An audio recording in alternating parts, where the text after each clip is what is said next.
If Ian's there.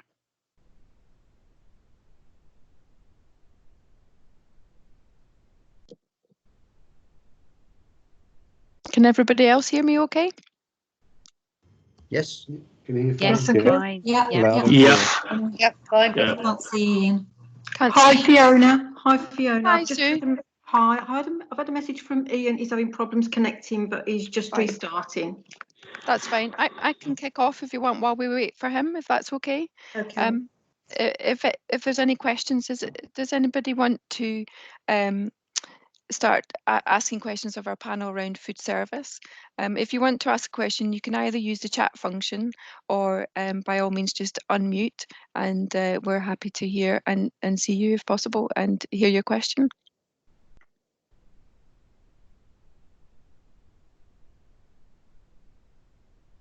Does one of our panelists, Diane, do you want to kick off around food service while we wait for questions to come in? Thanks, Fiona. Afternoon, everybody.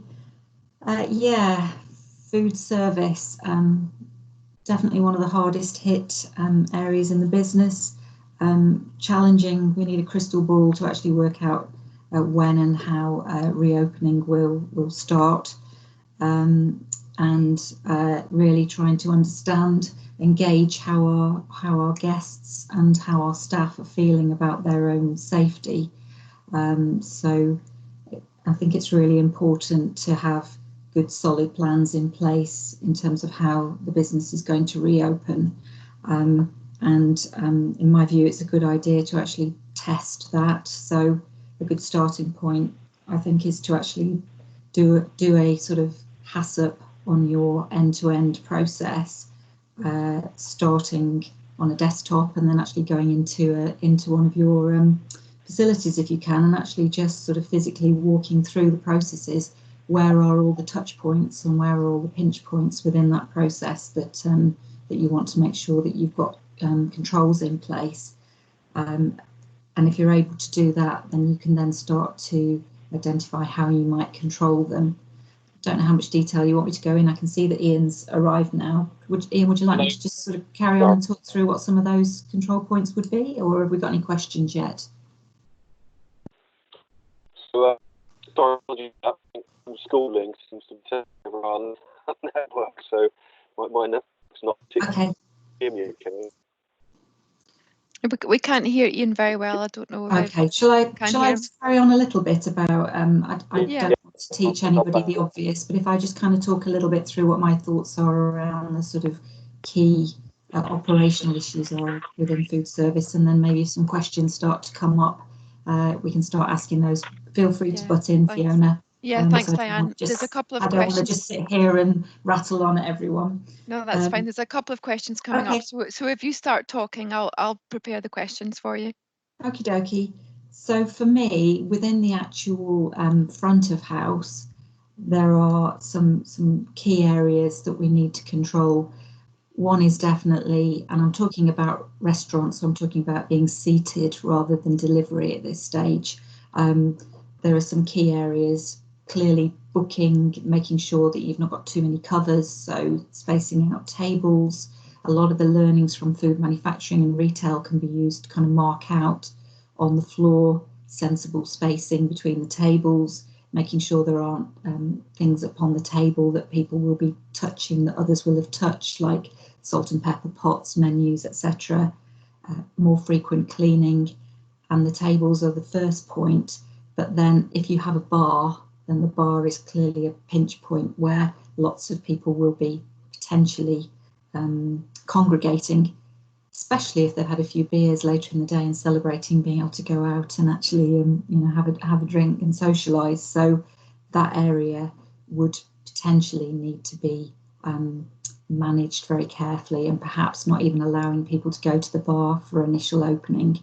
So that might be an area for screens, etc. But it really is a matter of working through where are all those areas, depending on the size of your front of house, how you can allow free flow of guests at the right rate with the right number of people to meet those requirements. Similar to the kitchen and the back of house, how can you make sure that your menus are as simple as possible so that you don't have chefs crossing over within the kitchen. So perhaps assign different tasks at different parts of the kitchen to individual chefs. And the best way to test that really is to run a trial. That good for a start point? Yes, thanks, Diane. And what do you think about the use of PPE? So, for example, in a bar scenario, do you imagine that we'll see colleagues behind the bar wearing face masks? You had to ask about face masks, didn't you, Fiona? It's probably I the did. most difficult and contentious question of them all. Sorry. I think the jury's still out on face masks, isn't it? The science versus how it makes guests feel. And I've seen various bits of market research, and they are differing in views. Do people really want to come out with their families, with their children, and have people serving them or standing behind the bar with masks and shields over their faces? I've seen in China, where places have reopened now, that is actively done, but it's a very different culture than in the UK, and how people feel about being in bars, etc. So I think it's how can you do it in the most consumer friendly fashion. I think screens definitely would be recognised, and there are ways to put up screens, but I think the best thing to do is manage the traffic so that there aren't that many people interacting at a close distance. In terms of masks, yeah, as I say, my personal view is no, but I do understand that a lot of people feel safer, and my suspicion is that within the next few days we're all going to be told to wear them anyway when we go out. So yeah, I think these sort of plastic screens, like the visors, is a little bit intimidating in a friendly family restaurant environment. But I'm sure we've got a question here. Profile, yeah, if you have a more elderly profile, they may actually really feel a lot more secure with that. Yes. Far away. So sorry, Diane, there are a couple of questions coming in. So Steve Brown's asking, given that social distancing is likely to be in place for some time, is it worth businesses opening up at all, given the reduced client numbers permitted on site?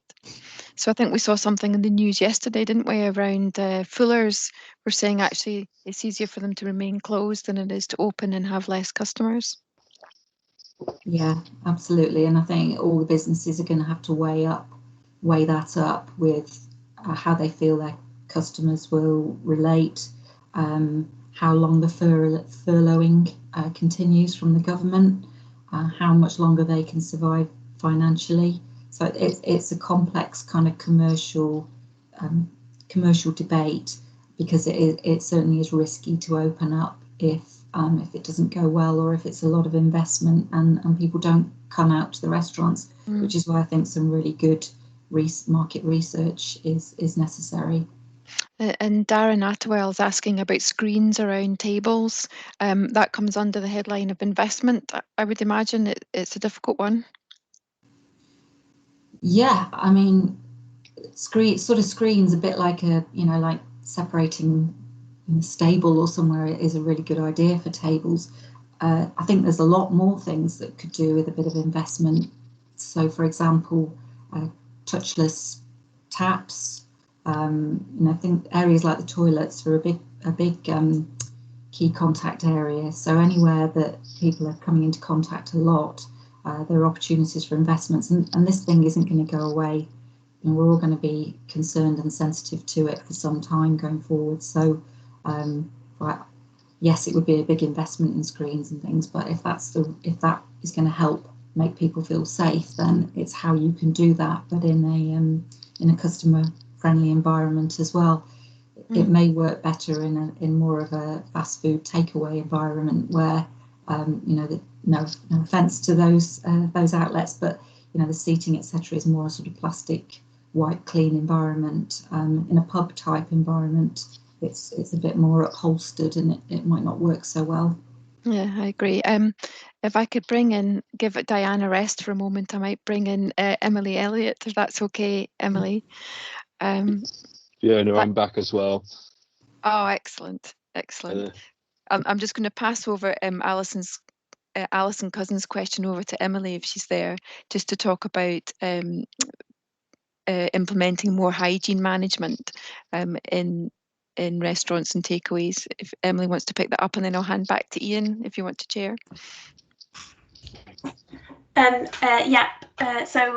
For us at Starbucks, obviously in the UK we haven't got any stores open at the moment, but we've been able to learn quite a lot from our other markets. So our market in the US and also China, who have started to reopen up their stores, and at the moment we're just kind of have a 100% to go model. So we haven't actually reopened up like any of our cafe areas. So in terms of like that hygiene management, we put quite a lot of onus on our store colleagues to really focus on kind of cleaning hand contact points, just really for their control, because at the moment quite a lot of our customers aren't able to enter stores, so we're really trying to utilize some of our technology, we have mobile order and pay, which is an app that we're trying to get our customers order through. So that means that actually we don't have partners coming into our stores, and we're setting up collection only stations outside of stores. So I don't know if that answers that question. Thank you, Emily. Sorry, it's Ian. So yeah, I'll a few questions and bring in the rest of the panel. So first, apologies, I seem to have a few challenges on my network. I think it's homeschooling taking all the bandwidth. Thank you, Emily. And I think the point you made there around sharing examples from other markets and what they're doing. Maybe we could bring in Bijan and Sylvia into that conversation and then come back to some of those points that you raised. So what I suggest is maybe we talk about what we're seeing in other markets, how the experiences they have. It'd be also good to then sort of circle back with Alan and Paul around some current practices, especially around tea. So maybe we just talked about what Starbucks doing in other markets. Maybe bring in McDonald's. Bijan, would you be able to maybe give some examples of what some of the other markets within McDonald's are currently doing around social distancing as well? Thank you, Ian. Well, I think I would expand on what Diane was saying right at the beginning. It's very much cultural from market to market, what is being done and what is allowed to be done. So we have certain markets where you have to wear protective clothing such as masks, face shields, and gloves and masks covering your nose and mouth. And other places it's not required, so they don't. Also, you bring in the position of, having screens in to separate yourself from the staff. But you have to also understand that when you put in a screen, you're adding another complexity in there as well, because you now have a surface to clean as well. So how is your cleaning procedure going to go? And again, what was touched upon already is very, very important, is basic just cleaning and wiping is so much more effective than just spraying disinfectant everywhere. And increased frequency is shown to actually be much better, also more acceptable by the customers, that they can actually see that you're doing something, you are making a difference, you are more aware. And the social distancing one is also very key to keep the right distance. We are getting different messages. Some countries say 1 meter, some countries say 2 meters.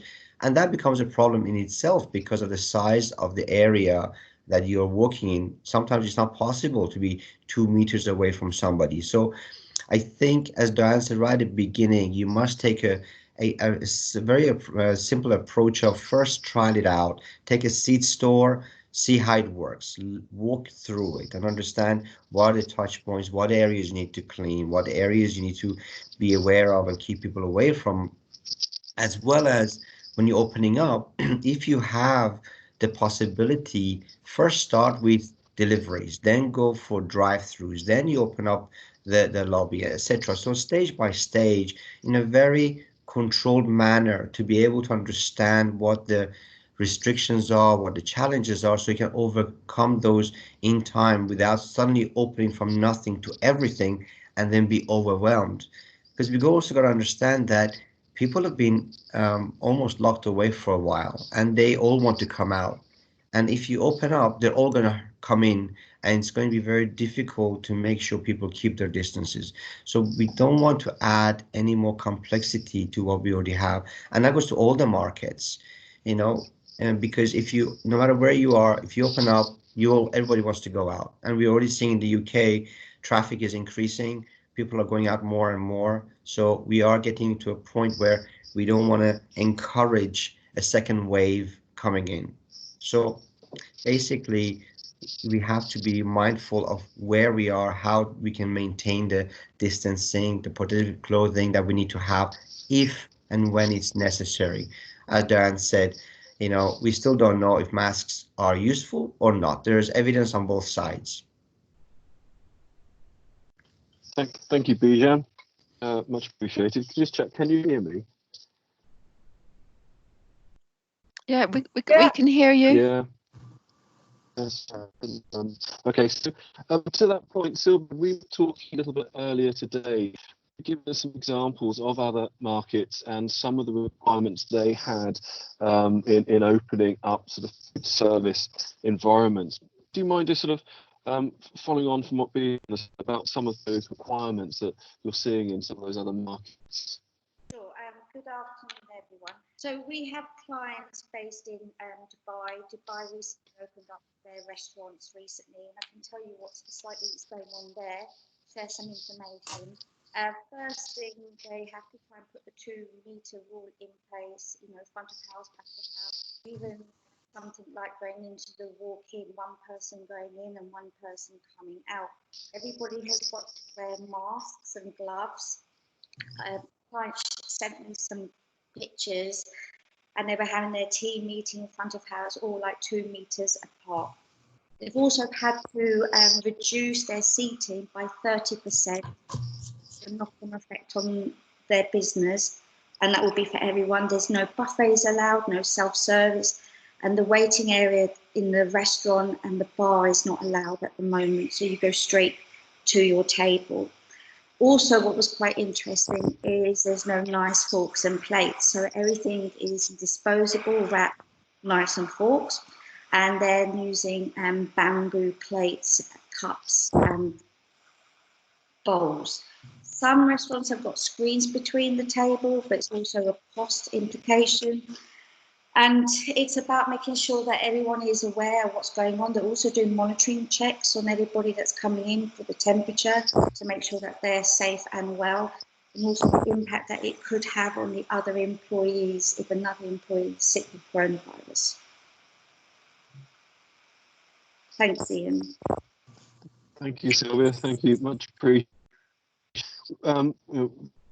For the 4 panelists around this area, I'd like to touch a minute around some of the current takeaway practices with Paul and Alan. But maybe, are there any questions that people have to any of the panelists? We are early days of what's sort of happening in the UK. I would expect later this week or later next week we'll get a better idea of the future from the government. But open to any questions from anybody. Sylvia, can I ask a question? It's Diane. One of the areas I've been thinking about is contactless payment, but we're quite limited in the UK in terms of how much that can be for. How's handling of cash or payment being operated in other countries? In one restaurant, cash is not allowed, only card payments. But not everyone, like you said, will have the facilities, but they are encouraging people to not pay by cash. Mm. So would that mean that you need to clean the the, can't remember what you call it, the handheld jobby when you're keying in your numbers, clean yes. between use? There's an emphasis on the guidance that has come from Dubai, saying that there must be extra cleaning and disinfection for all the touch points front of house. So especially like you mentioned before earlier, like chairs, tables, anything that the customer, and also which is quite interesting, I've made a note of it. It said any door handles with foot operated, any door handles must be replaced by foot operated or automatic door, so the customer doesn't have to touch the handle.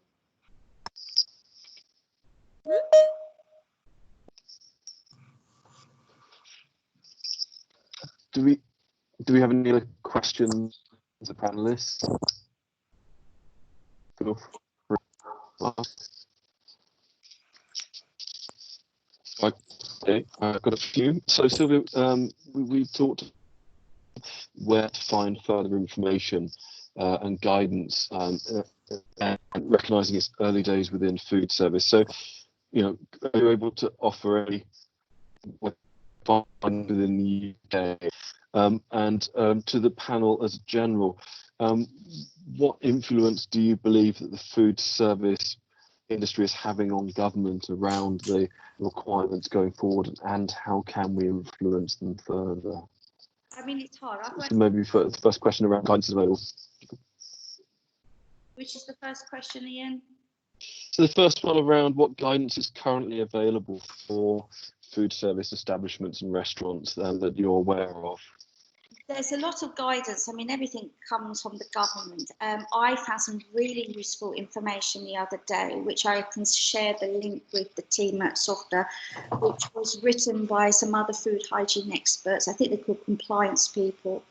And inside, I sent a copy over to Ian. It gave you some really good information for all food businesses, what they should do for food deliveries and takeaway guidance. Because at the moment, I think a lot of people will not be able to open up in the state that we used to, and a lot of people will want to do the delivery effect and use that as the new model to make sure that their business can, you know, survive this current climate. And in this information by the CIH, I mean, you can Google it, do CIH COVID-19, you can download the pack and then use it for the best of your ability. So, and then the second question, maybe to Emily or Bijan, from a more business perspective, but influencing UK government. How is the food service industry currently, or can it influence and give confidence in social distancing practices going forward? Maybe Bijan, if you know, if there are conversations, is it through BRC or how is it currently being handled? I think it's not more of an influence, but just working with the government. And I believe that when working together, bringing in the different expertise and also experiences, businesses have a lot of, for example, ours. We are a global company, so we have experience in another 118 different countries. And we can bring that on board and share with the UK government, for example, and similarly in other countries, and actually show what has worked in other areas and shared experiences that you can actually gain from. And working that way, we can actually give some and get some back from the government as well to share with other markets too.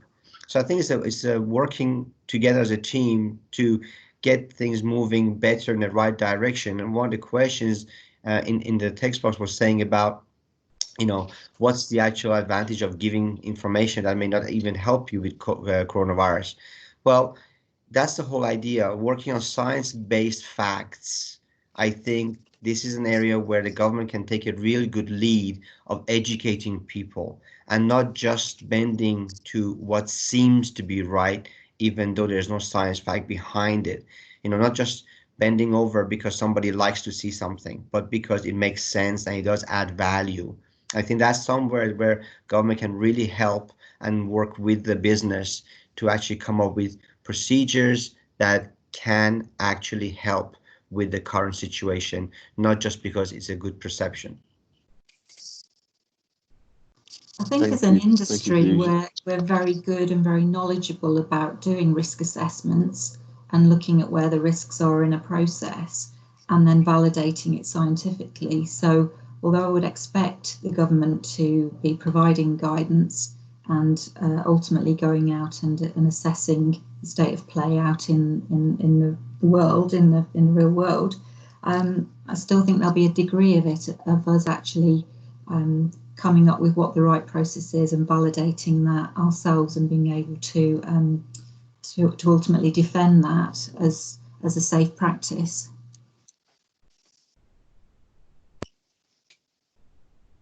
Thank you, Diane. Any other questions? I can take some from chat otherwise. Any other questions to the panel? So one of the Sorry, questions that come through. Yeah.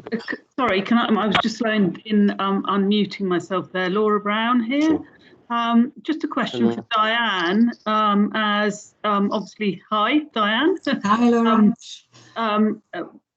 Most people will probably be aware that Whitbread own restaurant and hotel businesses. Is your risk assessment also covering the hotel part of the business? So going into rooms and that sort of thing, or is that too early? No, it's not too early at all. I mean, this is the time when we need to make sure that we're ready, as everybody's discussed, to open at the right time and in the right way.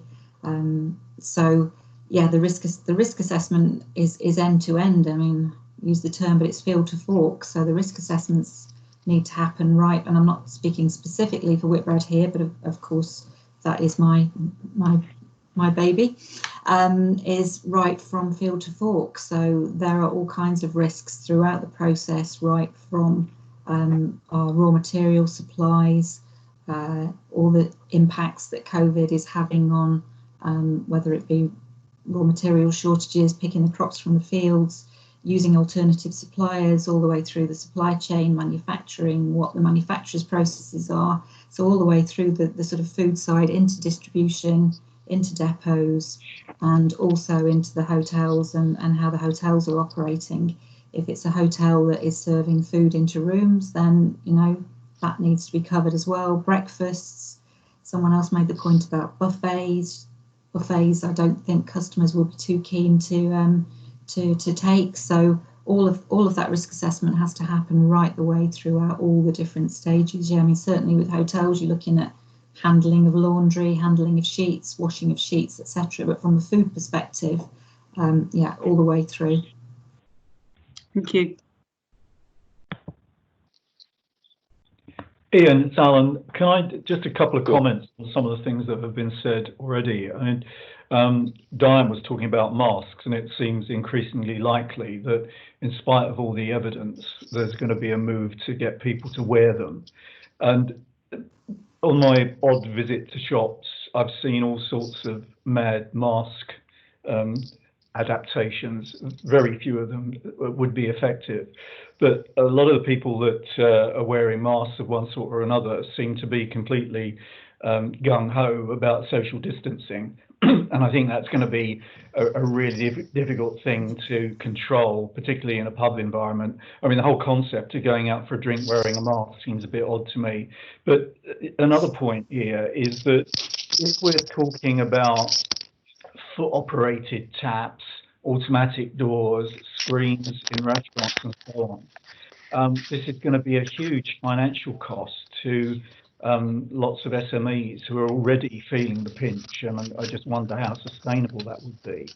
And just another point that Paul might like to comment on, I've noticed on local community groups on Facebook, an increasing number of people evidently home catering, offering, pastries, curries for sale, with, of course, no allergen information. The chances of them being inspected, certainly at the current time by local authorities, is zero. And I suppose once lockdown is finished, they wouldn't carry on with that.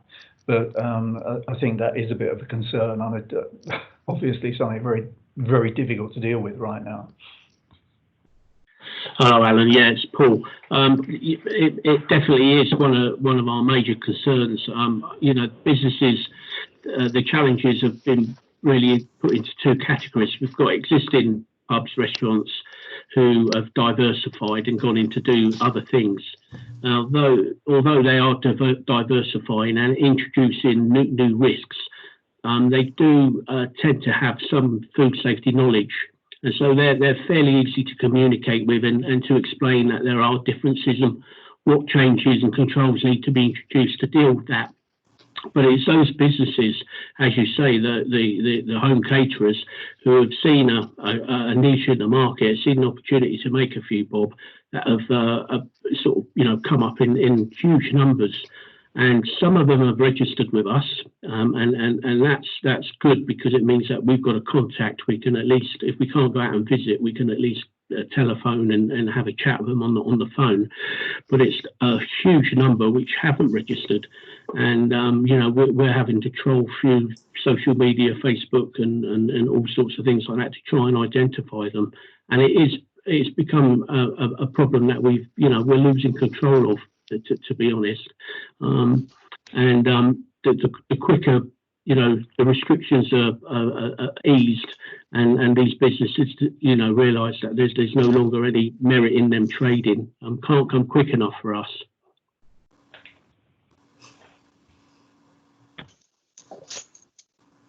Thank you, Paul. Any to the point of Alan and Paul, then more discussions around the delivery and takeaway.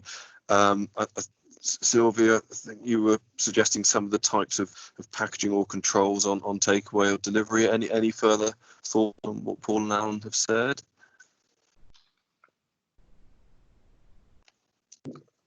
So, in a sense of takeaway, you talk about the packaging. I think you just got to make sure that the packaging is the correct packaging to be able to use for doing this job safely. You know, it's like a lot of it's common sense, you know, how you store it, how you look after it, how you handle it, you know, how you pass the takeaway boxes to the delivery drivers. Are the delivery drivers clean? Then you've got the huge problem with allergens. You know, we all know in this industry, not everyone is up to scratch. You know, how are people doing their own labelling for the takeaway boxes as well? I mean, what does everybody else feel on it?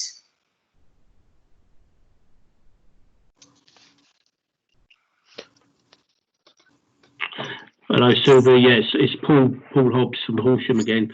Those businesses that I spoke about, the ones that are existing food businesses and that I've diversified, they are the ones that have really had to be almost re-educated in the world of allergens, because takeaways and deliveries is something that they're not used to, and when you're asking them to you know, make sure that the customer is asked whether or not they have an allergen before the dish is ordered, you know, it comes with a bit of a culture shock to some of them, and it is an area which I think a lot of businesses, you know, they think about food safety in general terms, but allergens is something that does tend to get overlooked, in my opinion.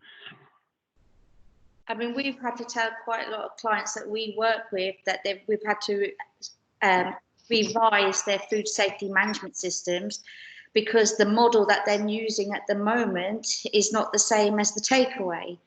So there's been a lot of work behind the scenes to make sure that they are currently complying legally with the law.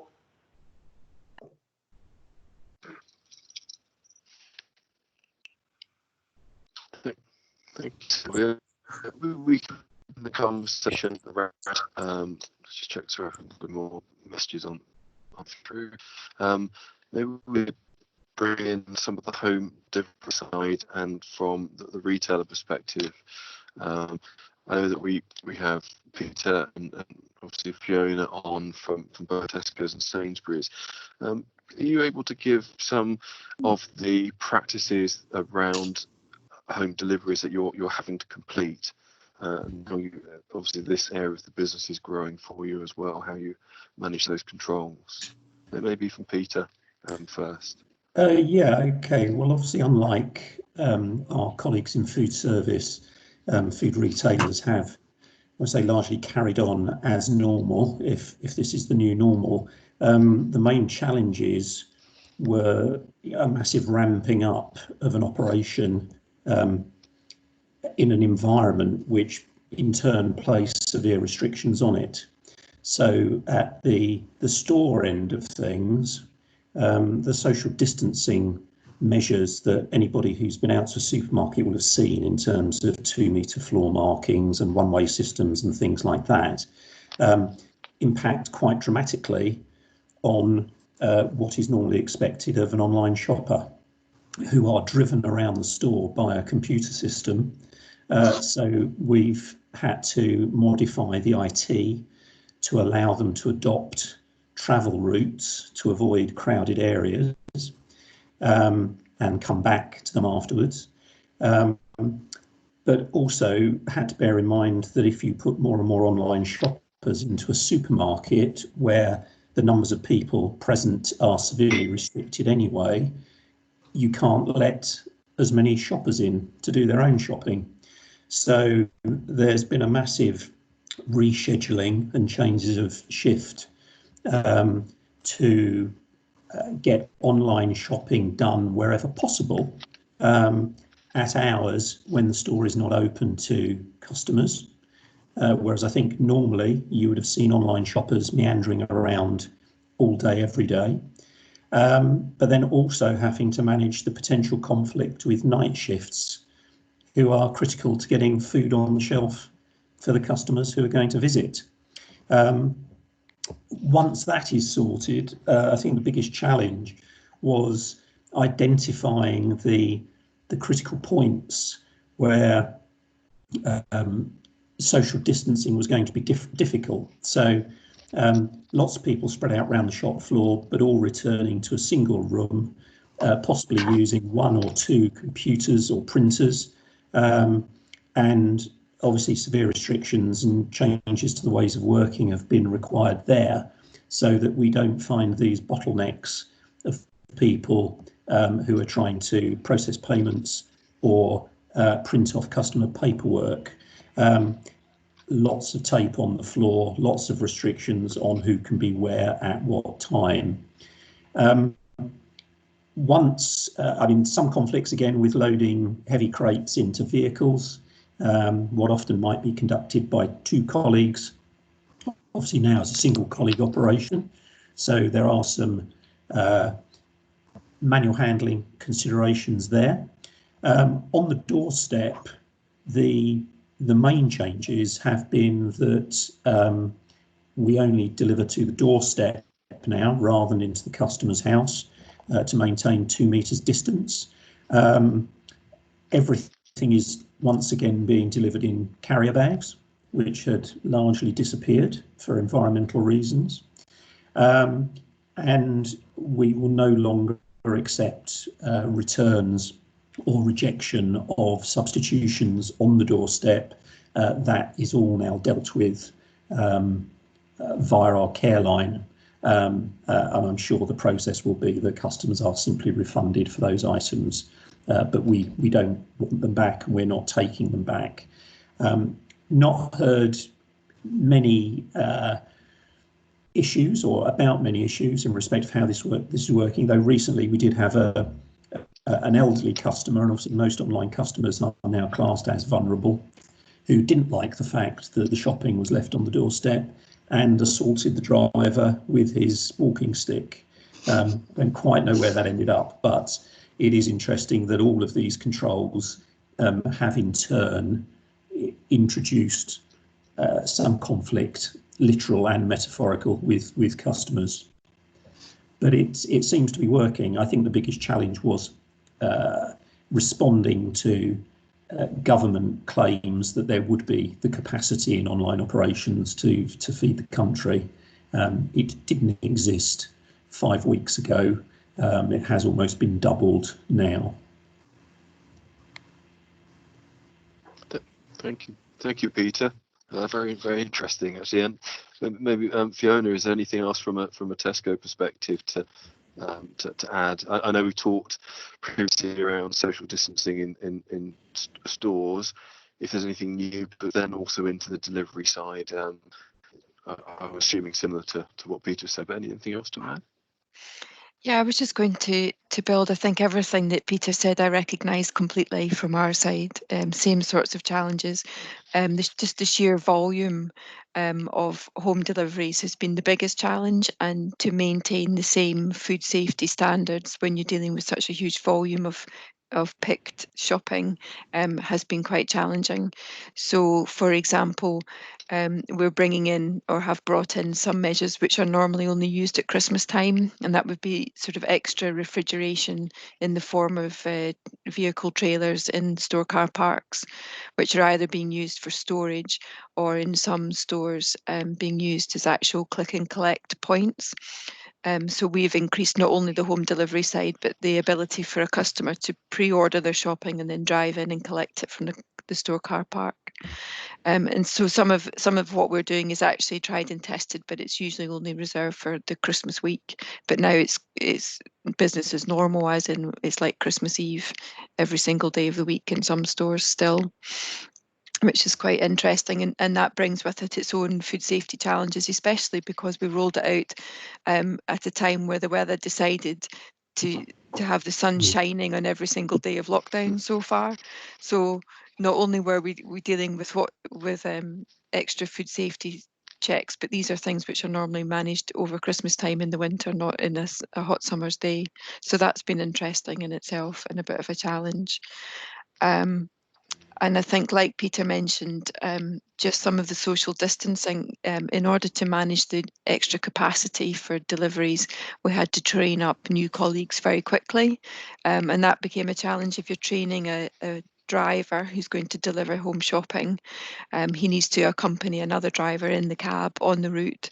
And we had to look at social distancing and extra measures in terms of cleaning the cab, providing gloves or masks if colleagues wanted them. And I know I saw on one of the chat questions earlier, I can't remember whether it was Peter, whether you raised this around PPE and whether we class something as PPE or not. And that continues to be a challenge, I think. Yeah, I mean, in our stores, we have made supplies of masks and gloves available to colleagues should they wish to wear them, and I believe some are. But we have not declared it to be required as a control. Again, the jury is still out on this, and most of the reports I see and what most of the people in this webinar know is that you know, if you give PPE to untrained people, particularly the public, it serves absolutely no purpose because they rapidly contaminate it and contaminate themselves. But I don't believe we have any situations where we have specified the necessity for wearing of PPE. The only other thing I was going to pick up, you mentioned the additional refrigeration or freezer capacity with containers. Obviously, one thing we looked at in order to increase capacity rapidly was the potential use of unrefrigerated vehicles, but utilising insulated containers and eutectic plates, which again is not something we would normally consider. Very much in line with some of the issues that may occur if a restaurant suddenly wants to move into a home delivery business, and as Sylvia mentioned, the need to modify the food safety management system to incorporate steps that didn't previously exist, i.e. the need to temperature control products on their way to the customer.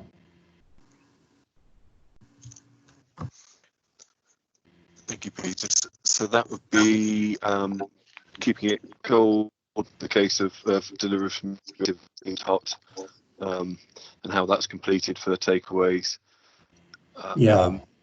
Paul, from your side, seeing that management of keeping food hot, any experience you can give to that area? Well, we've not had any reported issues of food being delivered cold or lukewarm. The advice we're giving is that you know, it's delivered locally to ensure that it's in transport for a very limited amount of time, and where possible the use of insulated boxes.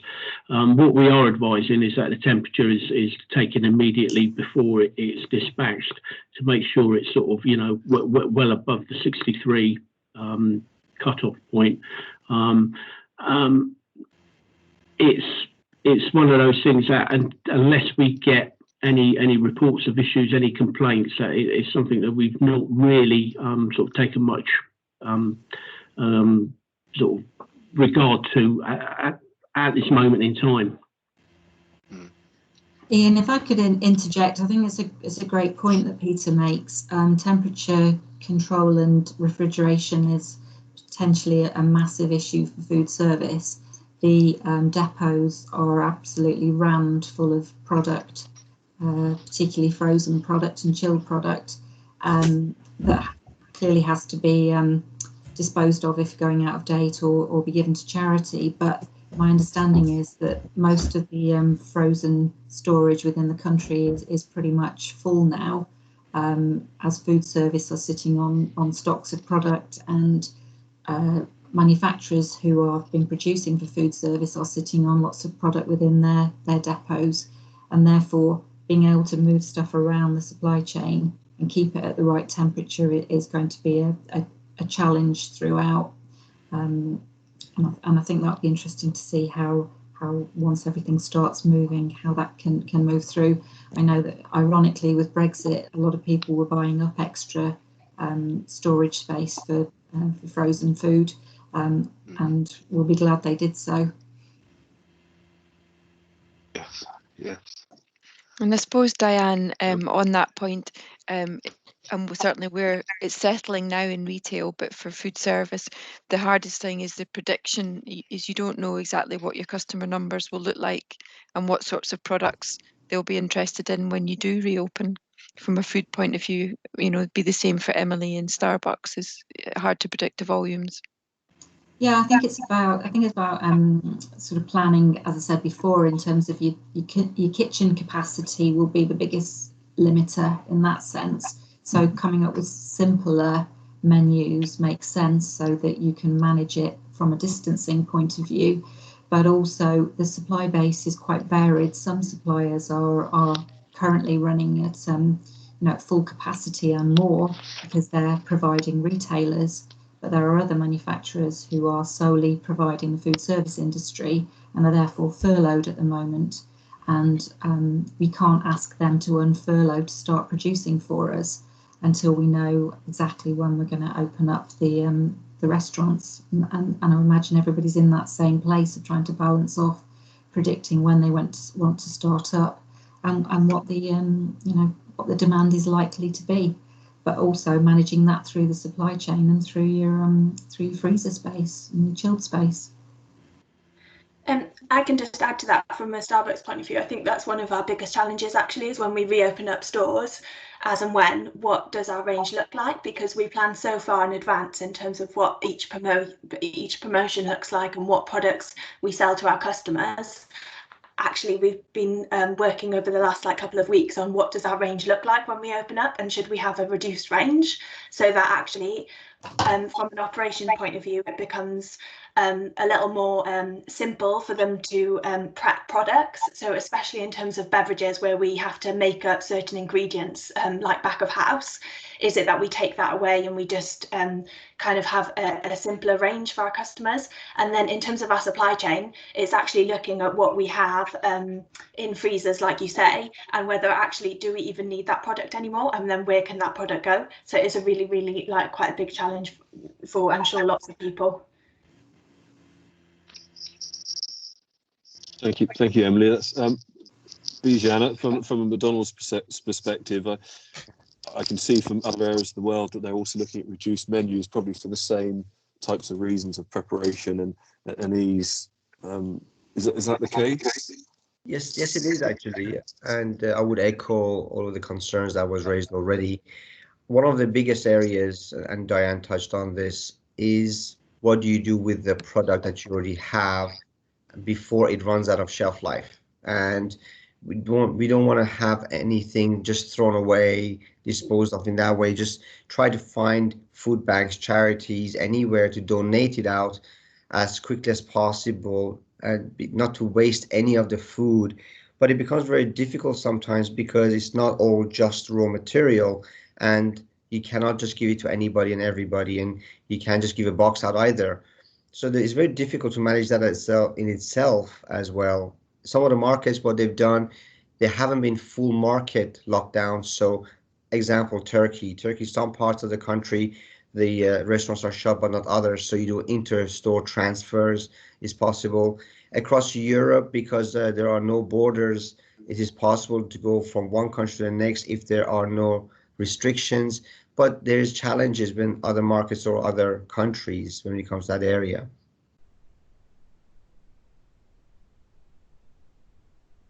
Sorry, just going off mute. Thank you, Shan. Very much appreciated.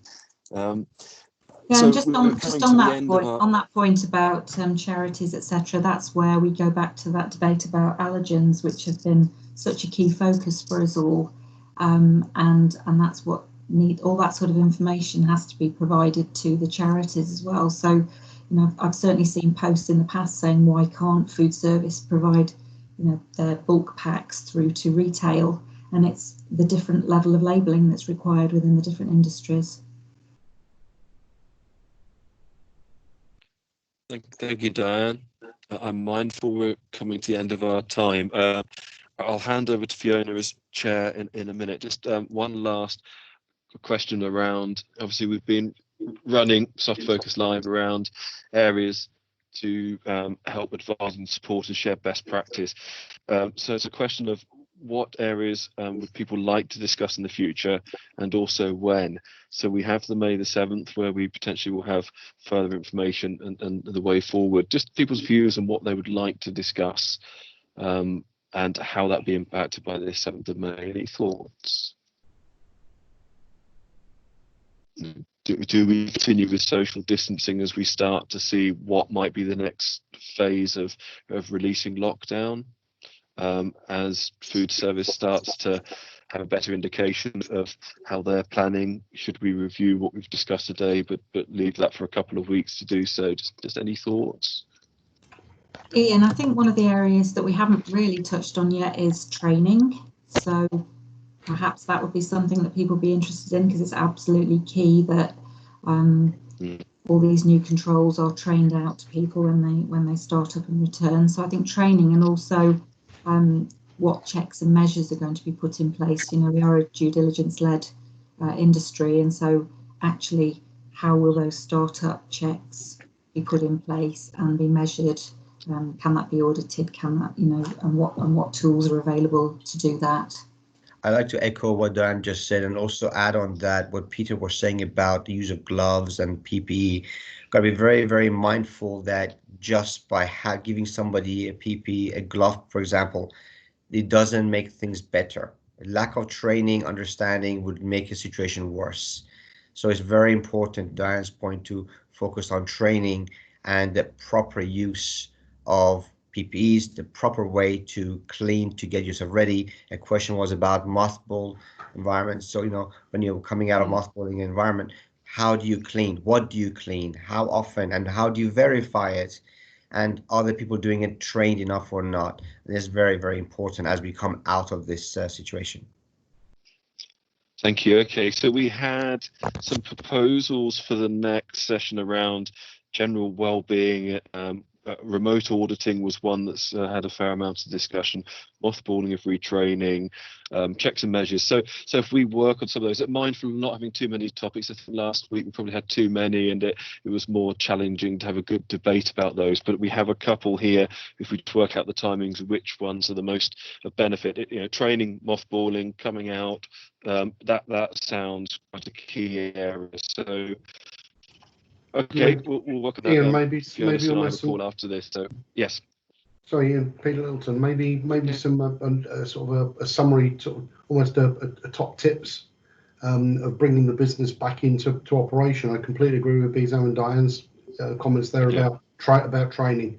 You know, some of the horror stories I've seen of people using PPE in local supermarkets, and some of the worst offenders seem to be the people wearing the masks because they feel that social distancing doesn't cover them.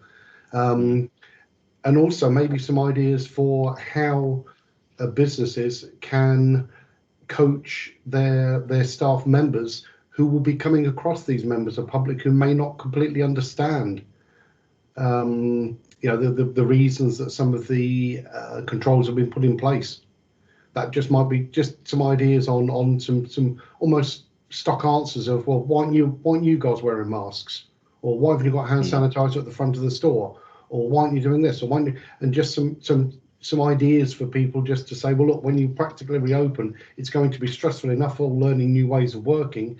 Here's some ideas of things you can say to customers, and maybe present those as a documentation, just as a thought off the top of my head.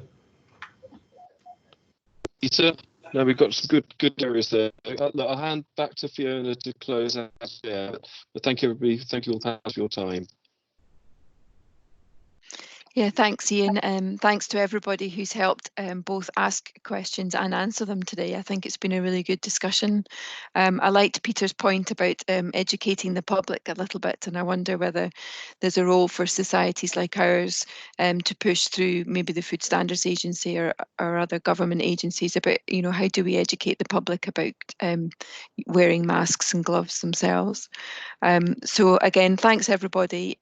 Please do watch out for our communications about our next webinar. We should be holding one next Wednesday, and we'll send some notes out about the topics and speakers on that one. So thanks again to all of our panelists, and please everyone stay safe. Thank you, Fiona. Thank you.